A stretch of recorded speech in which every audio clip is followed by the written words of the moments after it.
Gotta be honest, this one's a head scratcher. Let's get it.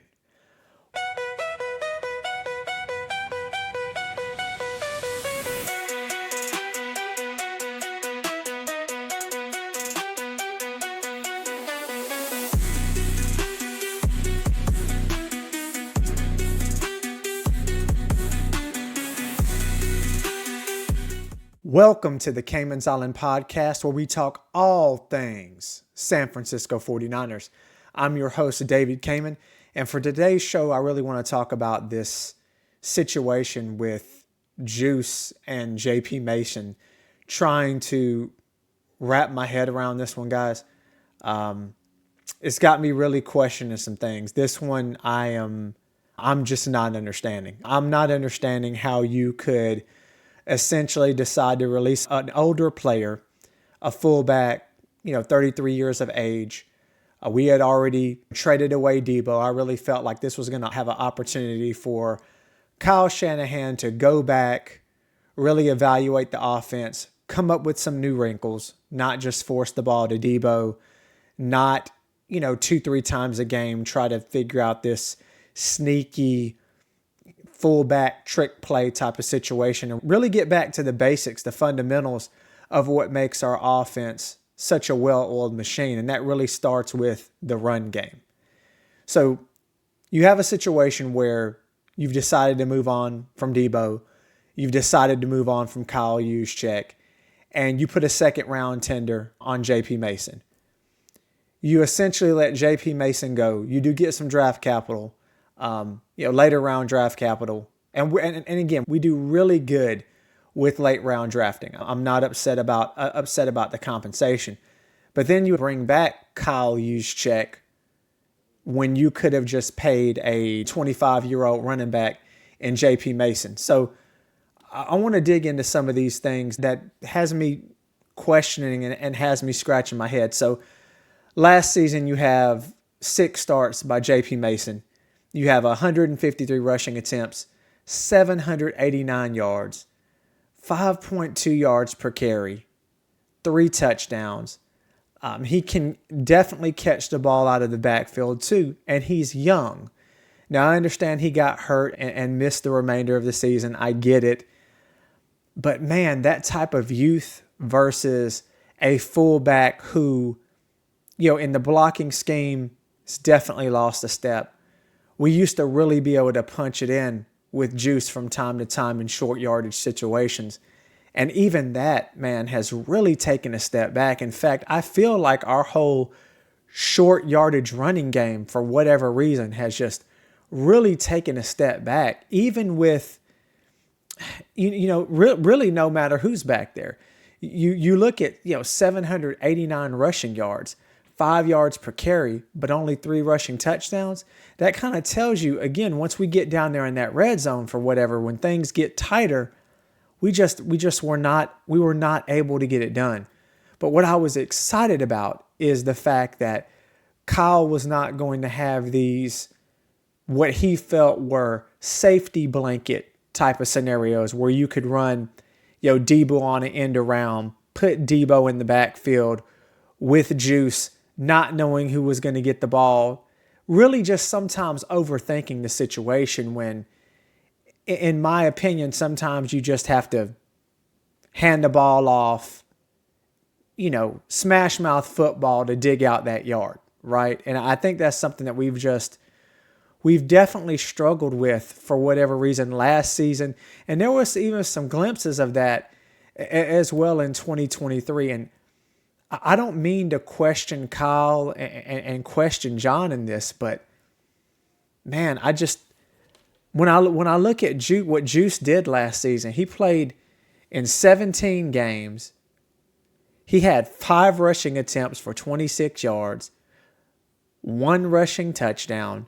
It's like there's just not any production there whatsoever. And my fear is that with the fact that we let JP Mason walk, the situation could end up being that we're just going to overwork McCaffrey again, coming off of those injuries, man, to his Achilles. And it looks like it's just going to be another recipe for disaster. The only silver lining I could think of is that, it appears that in Kyle's running system, anybody you put back there essentially has had success. And maybe that's what they're thinking. Maybe because of the injury concerns with JP Mason, maybe they already have a plan for the draft to bring in a guy who could, be just as productive. I mean, you look at the situation with Eli Mitchell, him always staying hurt. For whatever reason, we've not been able to stay healthy at running back with whatever running backs out there. So maybe they just want a clean slate, bring some guys in within the draft, and maybe they just feel like, the proof is in the tape that whoever they give an opportunity back there based on their scheme, they're going to be successful in running the ball. Well, that's going to definitely have to be my hope on this one. The thing that's perplexing is the fact that you bring back Kyle Juszczyk on the deal that you brought him back for, when essentially you could have just kept that youth. What if Jordan Mason ends up being healthy for Minnesota for the full 17-game season? Can you imagine? I mean, can you imagine the amount of production he can have in that particular system, knowing he'll get to share the load versus having to, just be ragged in the ground? I know these guys, I know Kyle and John, make millions of dollars to evaluate talent and make these types of decisions. I just have to be honest on this one. This is, to me, one of the most head-scratching decisions since they've been together in San Francisco. I don't know if this is one of those, trying to keep some of the old band together. I'm not certain if this was to help George Kittle just have some sort of remaining friend there with him in San Francisco. I really don't see it. I really don't have an explanation for why you would decide to keep a fullback past his prime when we need to get into some new wrinkles in this offense in the first place. I'm really not seeing the value add in keeping Juice for whatever money he may have accepted coming back to San Francisco.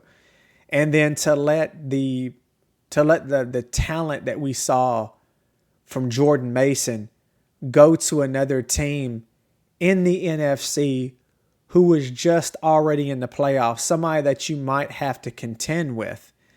And if we do manage to make the playoffs and we meet a Minnesota, can you imagine the chip on his shoulder? And, the 49ers have been so good at stopping the run last year, it won't be a big deal. Yeah, so just something to think about, guys.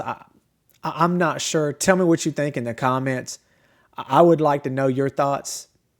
Again, to me, the most head-scratching decision by far of the offseason. And maybe it's this whole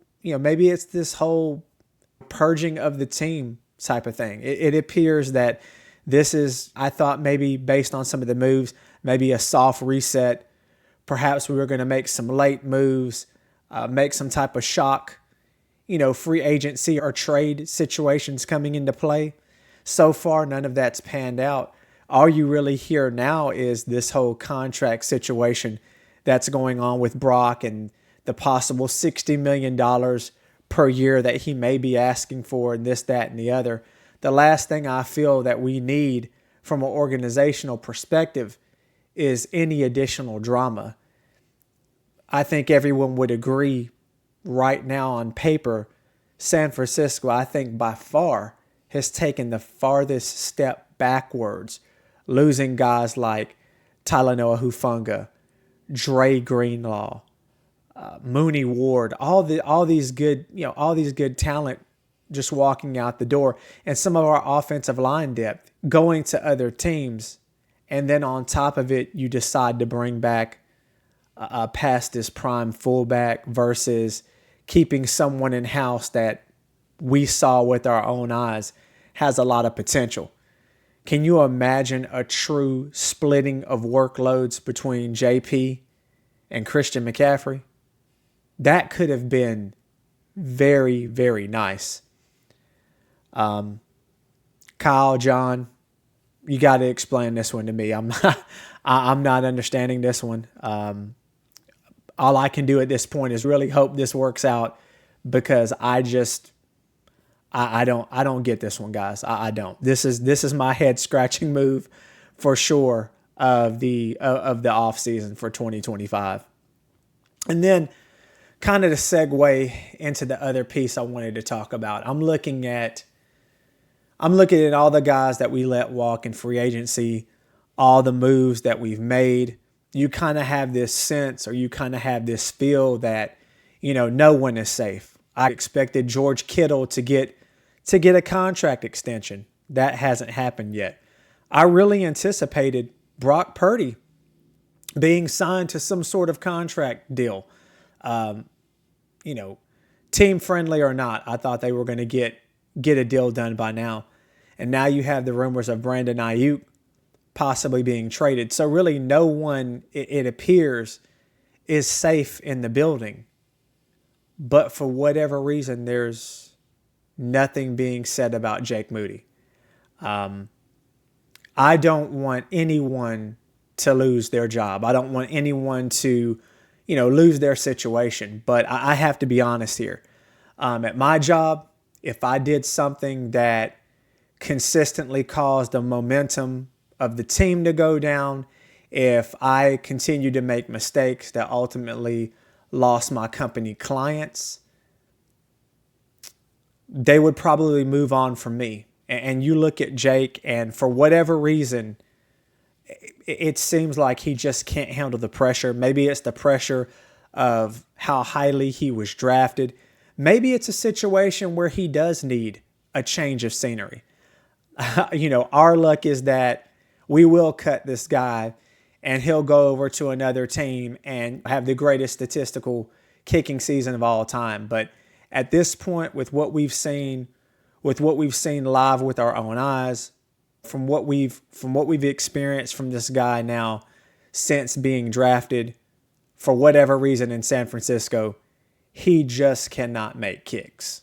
So I personally feel like we moved on from Jordan Mason. We've moved on from our offensive line depth.